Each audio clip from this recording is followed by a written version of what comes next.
Hi, everyone. Welcome to our book talk. I'm going to go ahead and get us started now. Before we hop into everything, just so you know, this webinar is being recorded, so your name might be recorded, and by participating, you are consenting to that. Just to start us off, I'll introduce myself. I'm Stella Hudson. I'm an MLIS student here at the University of Maryland, and I am the graduate assistant for the Bahá'í Chair for World Peace.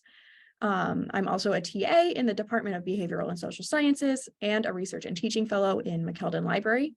I earned my Bachelor of Arts from the College of William and Mary, where I majored in English, and I am now working towards my MLIS, as I said, and I am going to be graduating in May. My interests include diversity, equity, inclusion, academic librarianship, accessibility, and information literacy instruction. I am now going to introduce to you our wonderful panelists, starting with Professor Hoda Mahmoudi. Hoda Mahmoudi has held the Bahá'í Chair for World Peace at the University of Maryland, College Park since 2012. As director of this endowed academic program, Professor Mahmoudi collaborates with a wide range of scholars, researchers, and practitioners to advance interdisciplinary analysis and open discourse on global peace. Before joining the University of Maryland faculty, Professor Mahmoudi served as the coordinator of the research department at the Bahá'í World Center in Haifa, Israel. Prior to that, Dr. Mahmoudi was Dean of the College of Arts and Sciences at Northeastern Illinois University, where she was also a faculty member in the Department of Sociology. Professor Mahmoudi is co-editor of Interdisciplinary Perspectives on Human Dignity and Human Rights, and of Children and Globalization, Multidisciplinary Perspectives.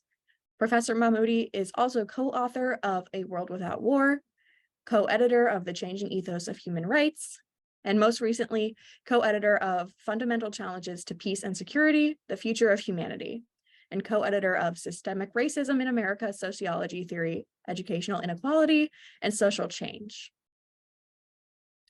Our next panelist, Professor Jenny Rowe, is professor and director of the Center for Design and Health in the School of Architecture at the University of Virginia, an environmental psychologist and former head of landscape architecture for an international architectural practice.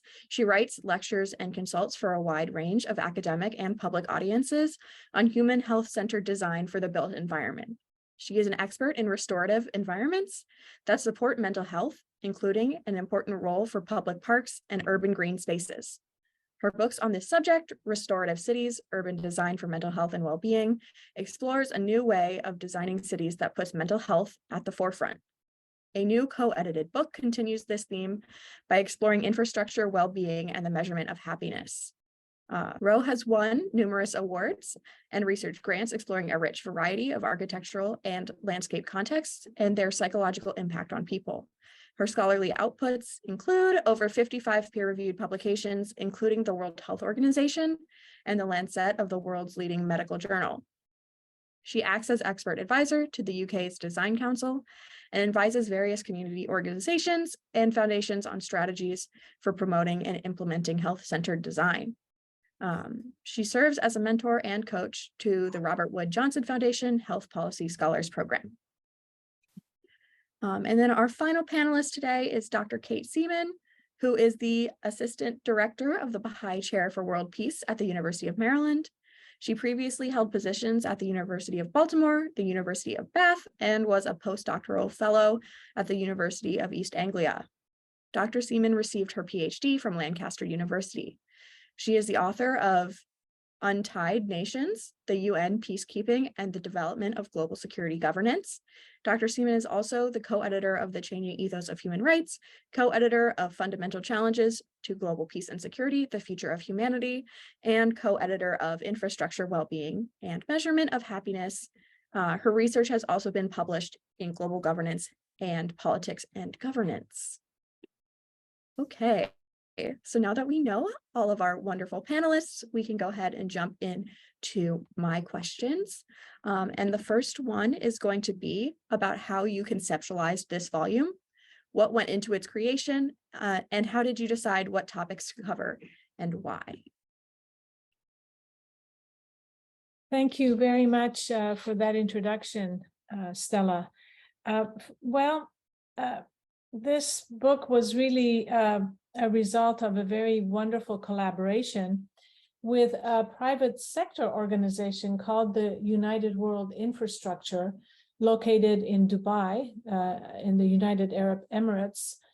A very close colleague of mine, Mr. Vafa Valapur,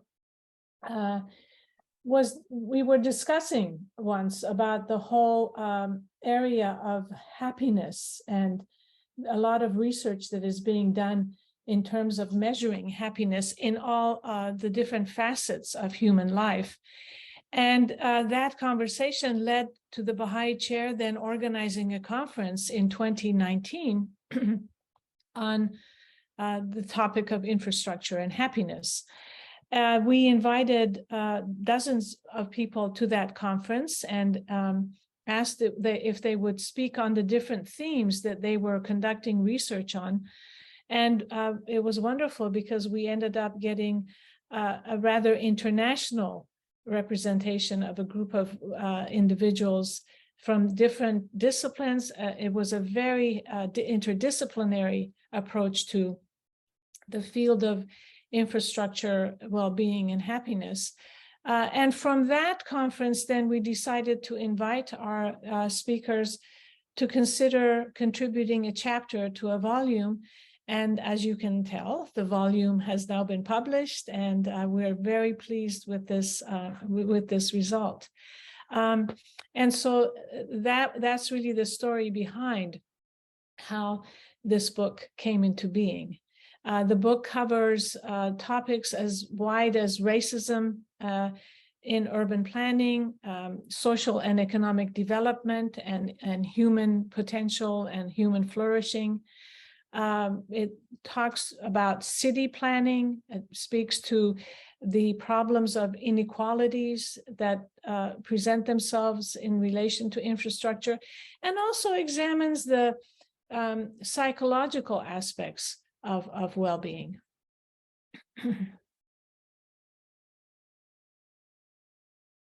And I think just to add a little bit, what we were really trying to do with the volume is, as Hoda already said, bring together different perspectives on the topic and have an interdisciplinary volume that brought together different fields of study and research to really talk to the central question of how infrastructure affects both our daily lives, but also our well-being and happiness as well.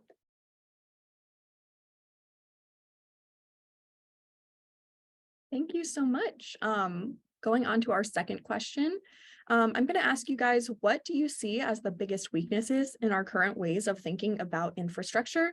And what are some potential ways we could address these issues?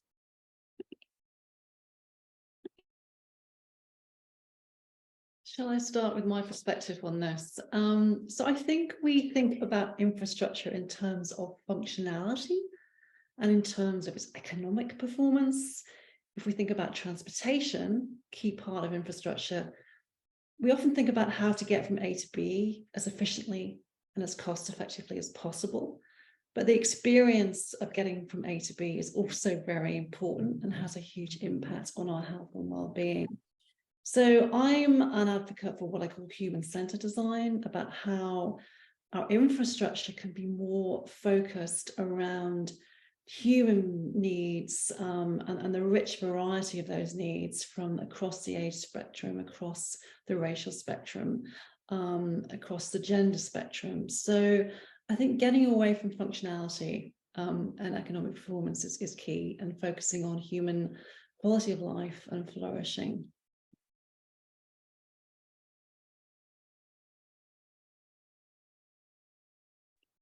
I would agree with that entirely. I think, as Jenny is saying, it's often been too much about the practicalities, but we also need to think about the impacts that infrastructure can have. So if you think about things like the design of where motorways and highways are going and how they can dissect communities, the same with railway lines.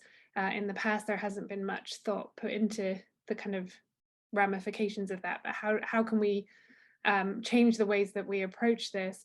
And another thing I wanted to bring into this as well is thinking about future proofing and future planning for climate change also, because our practicalities are going to change with the impacts of climate change as well. And so that's going to be a piece that we're going to have to bring in future planning as well. I think one of the most fascinating aspects of this topic is that, as the other co-panelists have mentioned, it's so inclusive, or should be, meaning good infrastructure is really all inclusive. And so you consider and take into consideration women's issues, different diverse groups, racial connotations, also the whole socio-economic aspect of infrastructure, because a good infrastructure, the ideal infrastructure, will consider the well-being of all citizens, regardless of background, of any distinction. And I think in taking into consideration everyone's needs, good infrastructure will then examine specific needs that certain populations require, because certain populations have historically been left behind. And therefore, this is something that needs to be always considered when looking at this aspect of human flourishing. Yeah, thank you so much. For the next question, it's going to center around technology. And it's, what do you see as the biggest opportunities for technology to integrate with infrastructure design and construction? I'm happy to kick off again with this one. I read this question really in terms of the smart city movement and the opportunities we have through kind of sensor monitoring to understand how cities live, breathe, and operate. I think there's a danger, and that was flagged in Toronto, where there was a proposition to kind of also, in the smart city technology, monitor people. I think we have to be really careful ethically about how we monitor people and their movement in cities. There's a danger of a kind of Big Brother approach. Big Brother is a UK program. I don't know if you're familiar with it in the US, but it's about watching over people in terms of CCTV cameras and observing their activities. And I think what we really need to do is use technology as an opportunity to engage citizens in understanding their environments and feeding back to them, for instance, levels of air pollution, noise pollution, so they're informed, that they can leverage this data within their own community, and to engage in citizen science approaches to do that. So they're involved in the mapping and the use of technology to gather that data in the first place. Yeah, I think that's true. And I think the balancing the risks and the rewards with technology are really important. And I think chapter 7 in the volume from Tristan Cleveland and Hussam Al-Okta from Happy City speaks to that question really well. And they look a lot of at the evidence-based requirements for designing communities and also how technology can be used to improve communities. And they take what they call a cultivation approach. And so trying to take urban planners out of their trained way of seeing infrastructure and thinking of it in a new way, which is really, really interesting. And also the way that local communities can be involved in the planning of urban infrastructure and infrastructure more widely as well. So I think for that question, that chapter really highlights some of the important pieces. So moving on to kind of more broadly, like the main topic of the book, I'd like to ask each of you why you think that happiness is a good aspect of well-being to measure, and why it's something that we should consider and work towards on a broad scale. Professor Mahmoudi, if you would like to start. Goodness. And you have more experts than me, but let me just begin by saying, I think, you know, we keep hearing that for the last over 20 years, psychology really shifted its focus from looking at, what's wrong with a human being to a more positive aspect of human beings. And I think that shift was extremely important, and it plays, I think, a role into what has been addressed in matters about infrastructure, about happy cities, as Jenny mentioned, and even this technological side of it. And what I mean by this is that I think we've learned that, and by happiness, we just don't mean to be happy, to just constantly be happy and joyful. But there's such good evidence, good scientific research that's done that shows, that how the way we construct our environment impacts the way we look at our world, look at our lives, and that a good environment, a healthy environment, a safe environment, a fair, a just environment really increases human well-being, human happiness. There are evidences of the contagion of this. It's almost contagious when human beings find themselves in these kinds of environments. And so I think one of the important aspects of this area of research is for especially, I would say, city planners, starting from the top, governments, city planners, private sector folks, that they all take into consideration a way to construct an environment that addresses all the human needs that exist in that environment. And this, I don't mean to make this sound simple. I think it's a very complex and difficult process because oftentimes what ends up being more dominant is, who has more money for the development project and how far can they go without considering the needs of the human beings on the ground. So for me, I think what is important is this uplift, and it's an uplift that when happiness is done right, it uplifts everyone within that environment, and that it's so important for those who are especially in urban planning and who have money to put towards city development and planning to really take into consideration how this impacts the entire population. And that, I think, is often ignored. So as a psychologist, we measure happiness, we also measure mood, and we wrap it up under the banner of effective well-being. And what we know, both my research, other people's research, is that happiness is integrally linked to holistic health and well-being. So we know there's a link between happiness and, let's say, our memory performance, our mental processing.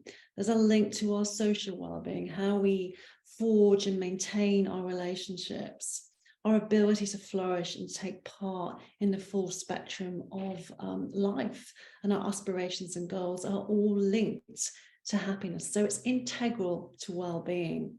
We also have some countries around the world, Scotland, New Zealand, Iceland, Bhutan, where they are now measuring and focusing on happiness as an indicator of the flourishing of society rather than on that economic performance, gross domestic product. So there are changes afoot in how governments are measuring the success of society using happiness as a measure. And I think just to follow on from that a little bit, it is something that is being used at the international level as well. So you have the United Nations World Happiness Report as well, which is measuring using happiness as a kind of integral measure now, and they can then operationalize this as well. So governments can use this to determine what policies contribute to happiness, what policies just detract from happiness, and so I think it is an increasingly important measure, and again a different way of approaching some of these subjects, and bringing in what Jenny already mentioned, a more human-centered approach. So again, it's not just about the practicalities, but it's about how it impacts on people. Yeah, and before we move to the next question, I'd love to maybe focus in a little bit more on this word happiness, because I think the way it's being used in the things that you're discussing and in this book is a little bit different from how it might be used in just like colloquial conversation.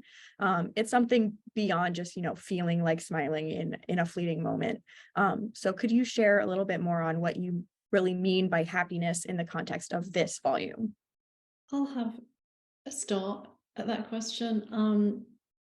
Happiness is a really transient emotion. So in my work, we measure happiness and we also measure emotion, which is a slightly longer term kind of feeling. And it's measured in short term spaces. And that's how the work that Kate just referred to, a typical measure would be how happy are you feeling right now, rather than how happy have you felt over the last 2 weeks. We don't measure it in the long term. So that's how we measure it. In terms of the importance of the book, I think that really echoes back to what I said earlier about it being integral and triggering and catalyzing. Although it's a transient state, it catalyzes much more kind of permanent states, like longer term mood, like longer term mental performance and functioning. So it's complex, and emotion theorists in my world debate this at length, but that's just a short kind of introduction as to what happiness is. And I think as well in the volume, we're also interested in the other factors that support happiness too. So it's a broader approach to happiness, looking at things like mental health and well-being, physical health and well-being. What is the sense of social connection that you have with your community, a sense of belonging within that community? And then kind of going down another layer, how easy is it for you to build those connections? And again, how does infrastructure either help or deter you building those connections? And so it's all of these kind of broader aspects that can contribute to you feeling happy in a moment, but it's not just that singular moment, it's the larger aspects as well. There's a chapter in the book by Professor Carol Riff, who's also a psychologist, and I highly recommend it, as I do every chapter. But she addresses happiness from a historical. She goes way back to Aristotle, and how Aristotle described happiness, human happiness, and it's described as the activity of the soul. And I think that's an interesting way of looking at it. It's an activity that accords with human virtue. So there's a quality to it that's really important. It's sort of the best in us. It's the best that we can achieve in us. I hope I'm doing justice to this, and the other panelists can help me with this. It's not just about how much money one makes. It's not just about pleasure seeking. It's not just about satisfying our appetites, but there is a deeper aspect of human happiness. And I think that's what this book is trying to tap into, which really has to do with more of our, I want to say, the ethical aspects of human life. And how we treat each other as human beings. I think that's a very important aspect of the definition of happiness, which this book tries to impart. And if I can just follow on a little bit, one of the great things about working on a volume like this is you start off with these chapters from all of these different perspectives, but as you bring them together, you see these connections between them. So Carol Riff's chapter speaks to Jenny's chapter when she talks about access to urban green spaces in particular. When she's talking about happiness, it connects to Rodrigo Marquez's chapter on happiness as a goal of development. And so all of these are coming from completely different fields and perspectives, but when you bring them all together, they really do speak to each other in interesting ways. And I think that was another piece we were trying to do with the volume, is to push these questions a little bit further forward by bringing these different connections together. Yeah, if I may say one more thing. I think the other aspect of infrastructure, look, Jenny has done research. I haven't. I've just read about it, and I listened to these wonderful speakers at the conference. But one thing that interests me, and I did read about this, is infrastructure and civilizations in the past, and I happened to go to an exhibit at Getty Museum on Mesopotamia. This was as we were waiting for the chapters for the book to return. And I was so struck by how much that civilization so long ago paid attention to infrastructure. And now we talk about technology now and what we can accomplish with technology. Back then, the technology was so different, I mean, it was basically human power. But what struck me was that civilizations that reach a certain height because of their accomplishment really pay attention to these aspects of happiness that this book covers. And I think it's something that has always been present in human civilization. And I was just struck by that. It was so interesting. Yeah. Yeah, that's wonderful. So we're going to look now at kind of a more specific aspect of that connection between infrastructure and happiness. So I'd like to ask you all what you see as the biggest links between nature, climate change, infrastructure, and that happiness and well-being. Oh, this is a big question, mostly because of the climate change aspect of it, which is huge.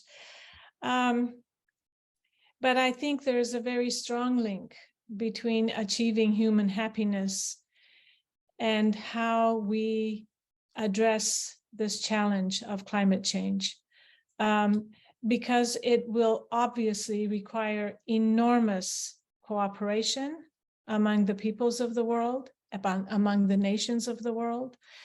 It impacts the leadership, both private sector, public sector, governance. And I think that if we can do happiness in infrastructure right, then it means that we have been able to get enough of the population of the world to realize the threat that we are that right now we're experiencing with relation to how we treat the environment. And that level of being able to cooperate together to solve this problem, to me, that's the most important link between these two.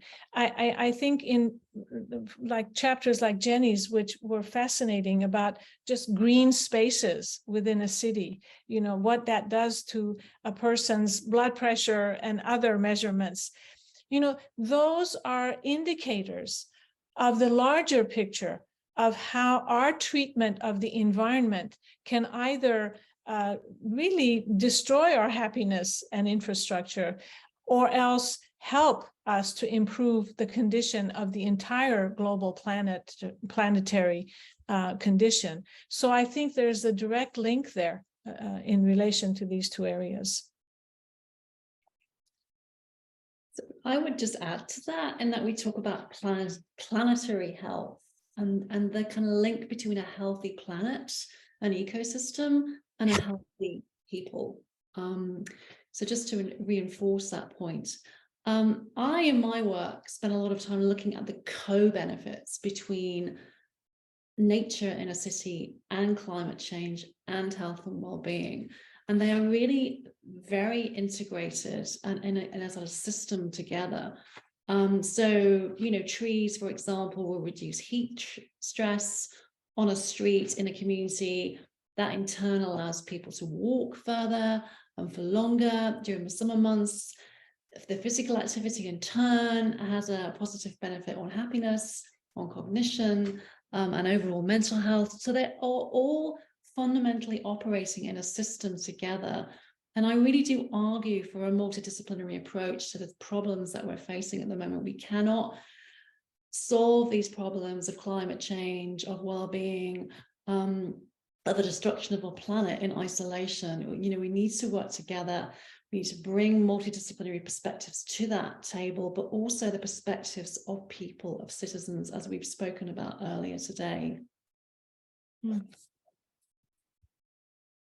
mean, I think just to build on that a little bit too, the other key part here is it will require changing our own perspectives, because those currently being impacted by climate change are not necessarily the ones who are responsible for those impacts of climate change. And so it will be thinking about how we may have to change our own lifestyles and approaches in order to do more for the collective good and ensure more collective happiness in response to these challenges too. And so I think that's where infrastructure can play a fundamental role as well. It's how can we change how we do things that will have wider impacts as well. Yeah, I wonder how you see us balancing that need for construction, development, infrastructure transformation versus sustainability and environmentalism, and that kind of dichotomy. So I think I would bring that back to the technology question. So what are the technologies we have now that can help change the way we approach development and we approach building? And how do we make those technologies more accessible, more affordable, and more open to everybody to be able to face these challenges? Because if we don't approach it from that aspect, then the risks again outweigh the rewards. But again, flagging back that with some of these technologies, we want to be careful with how they're being utilized. So I think that would be, for me, the primary thing is what can technology offer us now, looking towards the future, how can we change that? And you can see that happening in some ways, the big push for electric vehicles in the US, for example, with the tax credits. But again, I think we have to think even bigger than we have been. Thank you so much. So, these are kind of big questions, big problems. It can be, a little daunting to look at how much work, we might have to go through in order to transform, our built environment in these ways that would be beneficial for us all. So I'd like to ask all of you, what makes you hopeful for the future or inspires you to continue this work despite those many challenges that do exist? I'm happy to start with this, and it touches on the points that Professor Holladay was making earlier, and about the idea of collective consciousness. So nature, I know for sure, fosters social altruism, trust, a better sense of belonging in place, of attachment. It can bring people together. And we need that in society right now with the social polarization we are facing. So I have talked in my work about this idea of collective consciousness and how access to parks, access to green infrastructure can really help support that notion and catalyze a better cohesion in society, which is desperately needed right now. Kate.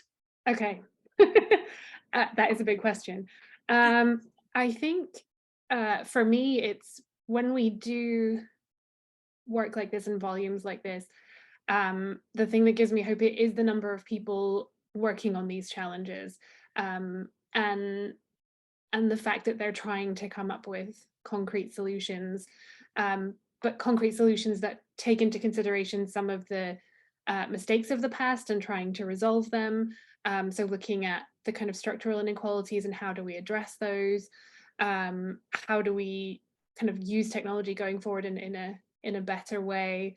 And I think also looking at the shift that you can see through the volume and how the contributors talk about the way infrastructure was considered in the past, and again how we've moved to this idea of how does infrastructure impact not only the practicalities but also the well-being of the population. So you can see progress in that approach as well. So it's not just about the individuals, but it's also about how individuals have managed to move the debates and the discussions around these topics into a more well-being centered approach, human-centered approach, as we've talked about before. And that really gives you kind of hope for the future, that if people are working in this collective way, hopefully we can actually come up with some solutions to these challenges. There isn't much more I can add to the wonderful things that have already been said, but I'd like to just mention a couple of things, which is that this concept of hope, I think, is extremely important. I think anytime we can remind ourselves to be hopeful is extremely important. And I'm hopeful because, as Kate said, as Jenny has said, look, we started in 2019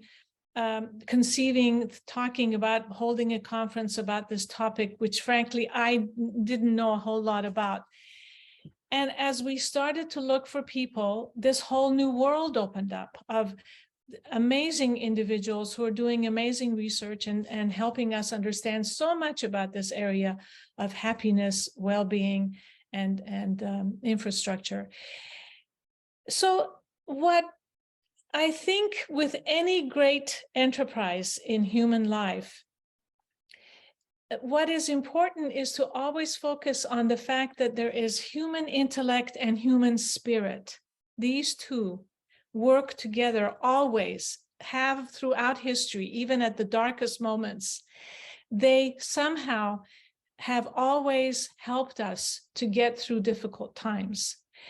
And I think we are perhaps in one of those moments. I don't know, I can't foresee, but we are not in a good place right now. There was talk about polarization. I would say the degradation of the environment is another major problem, as we've mentioned. The problem of inequalities, of racial prejudice, of the way women are not achieving their equality. You know, we can go on about the problems. But I'm always hopeful that human intellect and human spirit will always guide us and find ways for us to continually come up with better ways of achieving a more just infrastructure, a healthier infrastructure, and one that is inclusive of as many people as possible. Because the ultimate goal that I see of this topic that we're talking about, the ultimate goal is how to get every human being on this planet to achieve his or her potential.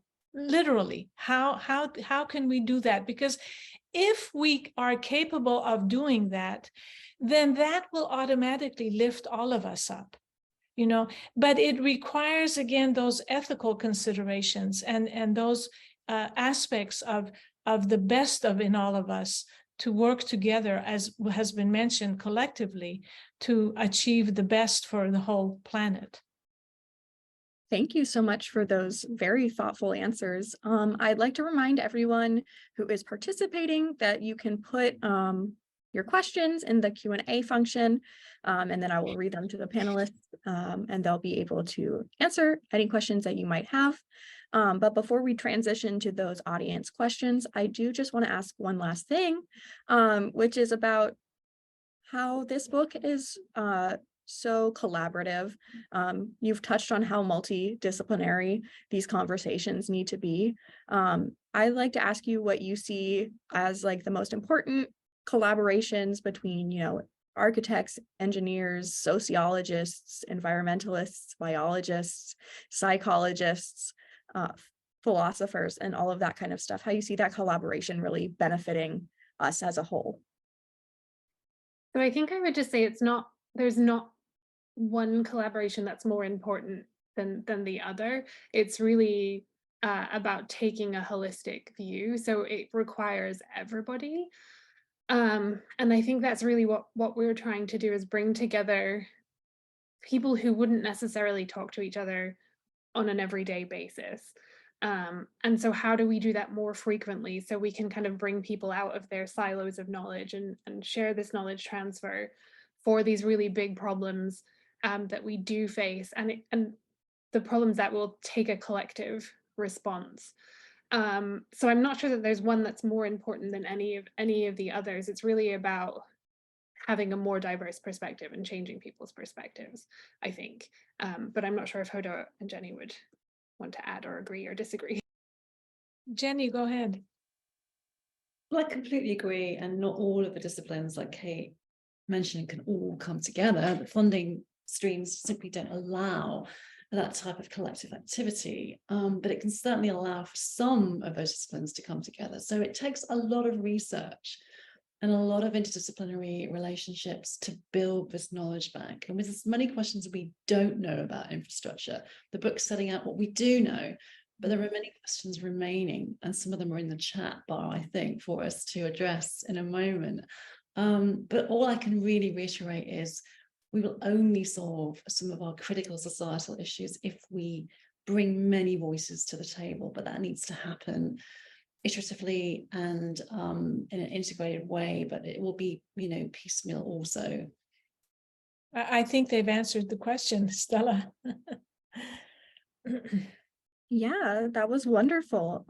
So we can move on to our audience questions now. I'm going to start out with a question from David Hansen. Many of the comments related to stress and responses to happiness, well-being, the connection of stress triggering inflammation and then manifesting pain, the findings related to pain and painkillers suggesting that we need to address medical and public health in our rural and urban health and well-being research. What are some ways we can incorporate that field into our research of health and well-being? So I think that's the more medical kind of thing, and how that influences our research on health and well-being. So I'll have a go, David, at answering your question. There's a very famous bit of research by Roger Ulrich, who is a Scandinavian psychologist, and he did his research in a hospital. It triggered a really huge research movement called restorative environment research, where my work is situated. And what his study showed was that people's reliance and need for pain medication, recovering from surgery, was impacted by the environment in which they were recovering. So those people that had a view of green space, of trees from their hospital window, recovered faster and needed less pain medication compared to those who looked out on a grey environment, a brick, hard landscaped environment. And he has posited and shown through his research, and I have followed some of his methodologies, that happiness, the aesthetic response to the environment, triggers this affective reaction. And it's that triggers the stress response. There are many theories about stress response. So I'm just citing an example that has looked at infrastructure and nature in terms of pain relief and medication. Does anyone else want to contribute to this question before we move on to the next one? I really like the example that Jenny gave, because I've read that research. It's a very interesting piece of work, which is phenomenal. The finding that just by having a beautiful window to look out of makes this much difference in relation to one's response to, in this case, pain. Yeah. Great. So our next question is going to be, when we think of infrastructure, we think of broad trillion-dollar projects. Are there ways of talking about infrastructure closer to what Dr. Mahmoudi called the activities of the soul, something closer to a personal infrastructure? Could these approaches help us through the current pandemic of anxiety and depression? And if so, how? So I think when I read this question, I thought about personal relationships as infrastructure. So many of the chapters touch on how human connections and human relationships can impact on your health and well-being, reduce anxiety, reduce depression, and so on. And so that's really what I would think of when I think of personal infrastructure. And then mapping that onto wider infrastructure. So how do you maintain those relationships? And so in terms of the pandemic, one thing people have relied on is technology and technological infrastructure to be able to do that. So we are having this event via Zoom, and many people have relied on that to maintain their personal connections. But again, you're losing the face-to-face aspect. So it's really thinking about how those relationships may have changed through technology, how that's helped people maintain them, improve them, and what does that do in terms of how we respond to different situations, and how our well-being is changed by those as well. So that's really what I thought of in terms of personal infrastructure, is those relationships and thinking about those as infrastructure. Jenny, did you want to go next, or? No, I'm looking at other questions. I certainly want to respond to some of these other questions. Sure, definitely. Professor Mahmoudi, did you have anything to add? The only thing I'll be short. I think this pandemic has had far-reaching implications on all of us.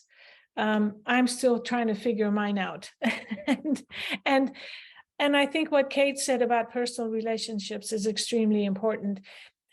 I think the other aspect of it is, and I work at this, what else can I do to make sure that I'm reaching out to someone, that I'm having someone maybe reach out to me, to try to say that we're here for each other, that I'm here to listen, I'm here to help out if I can. I think at a very fundamental level, we have to find ways, even though it's become harder, I think, with social media, because it's just easier to be on your smartphone or in front of your computer, but to actually talk in person, to actually go out and be in a space where you're facing someone and talking to them about many of the things that they may be going through. It may all be happy stuff. I'm not saying it's all doom and gloom, but that interaction, I think, is very important. And always finding something positive and important to convey to others. I think that is soul tending in a way. It just has a very positive, I think, influence. Yeah, that's wonderful. So our next question is about human flourishing. And the attendee is asking, has the work that you've been doing been linked with Templeton's investment in human flourishing, or Fetzer's work in building the spiritual foundations of a loving world?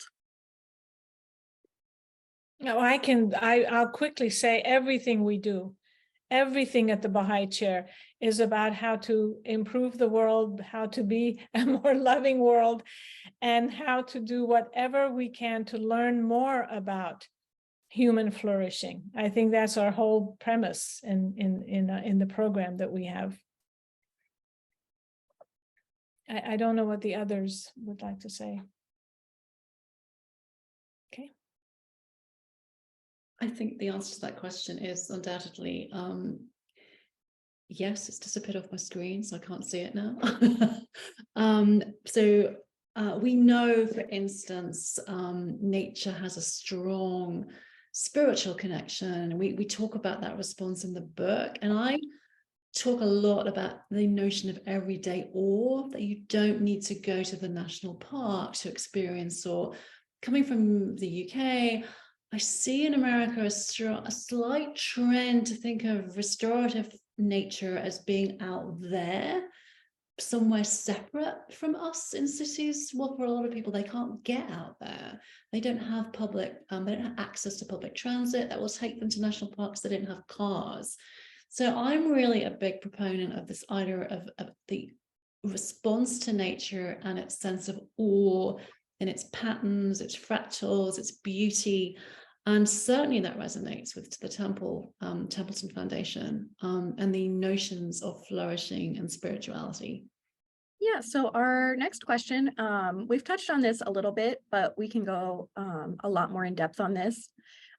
is about how has the economic consequences of the COVID-19 pandemic affected happiness. And then I would also add, the mental effects, the health effects, if you want to touch on those in your answer. So I look at these statistics fairly regularly. And I don't think we know, as has already been said by our panelists, what the true consequences and toll of COVID is on people's mental health. But we do know that some groups are more at risk. We know the toll is not equitably distributed. So we know racial minorities, Black and Hispanic communities have been particularly hard hit by the mental health toll of COVID and the health toll. We know that young adults, our student population, for instance, have been incredibly badly hit by stress and social isolation. And we know that's affecting children. So in the UK, where I am from, I can't remember the percentage, but a lot of children are skipping school.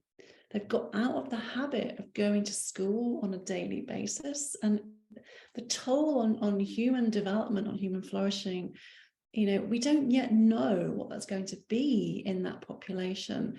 So across demographics, the aging population who already live with a huge amount of social isolation. We know isolation kills. We know that loneliness affects your life longevity. So I think we're still in the process of learning, but undoubtedly there's a toll. But also where the hope is, and let's keep the conversation hopeful, is that the infrastructure in our environment can support people's mental health. And that's what this book is all about. I think Jenny covered most of what I would have responded with for that one. And I would just echo again that I think we're still unaware of the long-term impacts. And so it's something that we need to be paying attention to, and definitely something that needs to be factored into policies and programs going forward.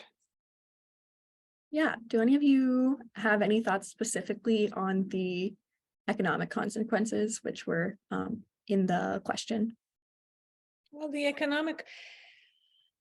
honestly, I don't think we yet know the full range of economic consequences. I mean, it's kind of it's a ripple effect. I mean, we're still in the early phases, I would say, of the post-pandemic time.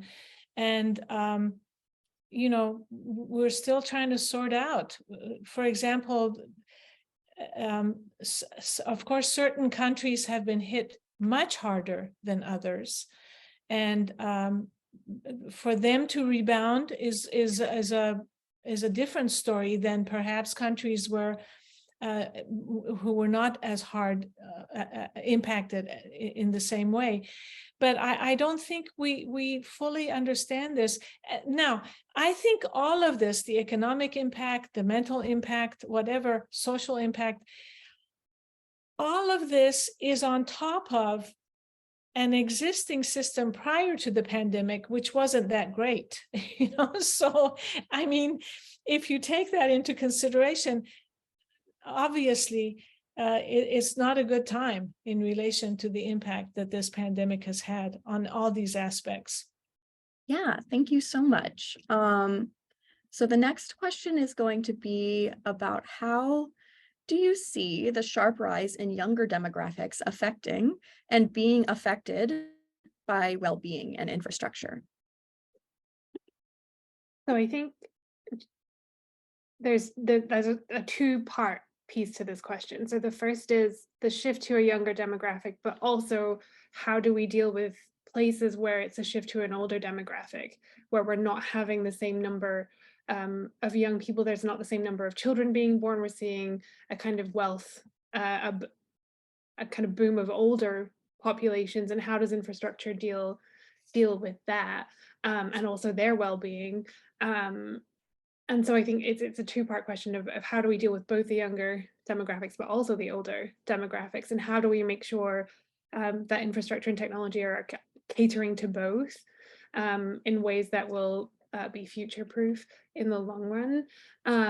I think for younger populations, you're seeing a larger focus on well-being than we've perhaps had in the past.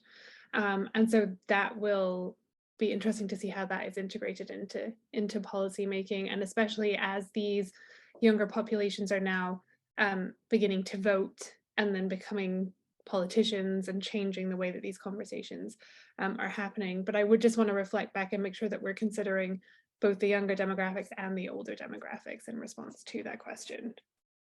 Yeah, I'd like to ask how you see the conversation changing, maybe more specifically, especially around things like mental health and awareness of those kinds of things, because that has changed quite dramatically in the past couple decades. How we talk about it, how we stigmatize it, all of those kinds of things. I'm sorry, do you mean in terms of the pandemic or now just in general? I think just in general, the conversation surrounding mental health and treatment and stigma has changed a lot, and I'd like to hear your thoughts on that. Change to the negative? I see it as having changed in many ways, but Okay. a lot of it has Yeah. changed for the positive, I think. Well, I think the awareness, I agree with you that the awareness is far more than it has ever been. At least I'm speaking from the standpoint of my living in the United States. And I think this is a very good thing. What troubles me, if I may say this, is that